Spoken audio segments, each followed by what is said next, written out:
చెప్తే తల పగిలిపోతుందని చెప్పి ఏమైనా శాపం ఉందో, లేకపోతే కావాలని చెప్పి ఈ రకంగా ప్రవర్తిస్తున్నాడో అర్థం కానటువంటి పరిస్థితి.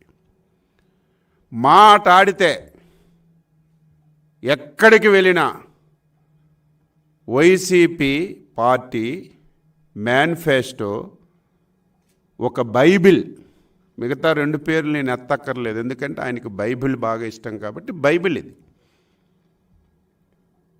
ఈ బైబిల్ని నేను తూచా తప్పకుండా అమలు చేశాను. ఈ 4 సంవత్సరాల 8 మాసాల్లో బాటా రేట్లాగా 99.5% కంప్లీట్ చేశాను. గతంలో చంద్రబాబు నాయుడు గారు మేనిఫెస్టో ఇచ్చారు, అధికారంలోకి వచ్చిన తర్వాత వెబ్సైట్లో కూడా ఆ మేనిఫెస్టోని తీసేశాడు, ఎవడూ చూడకుండా అని చెప్పి ఒకే అబద్ధాన్ని ప్రతిసార్లు మాట్లాడడం, వారి యొక్క మంత్రులు మాట్లాడడం, వారి యొక్క నాయకులు మాట్లాడడం అలవాటైపోయింది.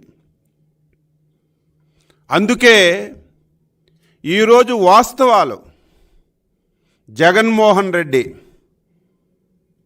నవరత్నాలు కానీ, మేనిఫెస్టో కానీ, సుదీర్ఘమైనటువంటి పాదయాత్రలో సందు సందుకి, గొంతు గొంతుకి, ఊరు ఊరికి ఏవైతే హామీలు ఇచ్చాడు,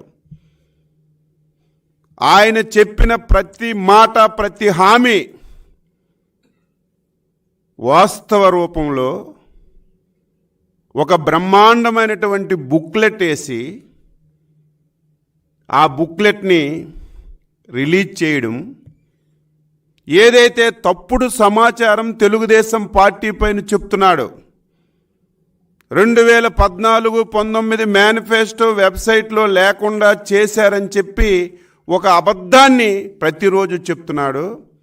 అయ్యా జగన్మోహన్ రెడ్డి, వైసీపీ నాయకులారా, ఈరోజు మీకు చదువు వస్తే, టెక్నాలజీ మీద మీకు అవగాహన ఉంటే, కంప్యూటర్ ఓపెన్ చేసే సామర్థ్యత మీలో ఉంటే ఒక్కసారి మీరు ఓపెన్ చేసి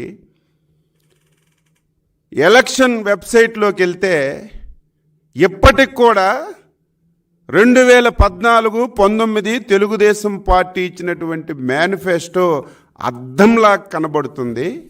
అందులో 99% హామీలు పూర్తి చేసినట్టుగా ప్రతి ఒక్కరికి అర్థమవుతుందని చెప్పి కూడా ఈ సందర్భంగా తెలియచేస్తూ ముందు బుక్లెట్ రిలీజ్ చేస్తాం, తరువాత అందులో ఉన్నటువంటి వాస్తవాలన్నీ ప్రజానీకానికి తెలియచేస్తామని చెప్పి తెలియచేస్తూ ఇప్పుడు బుక్లెట్ని రిలీజ్ చేస్తున్నాం.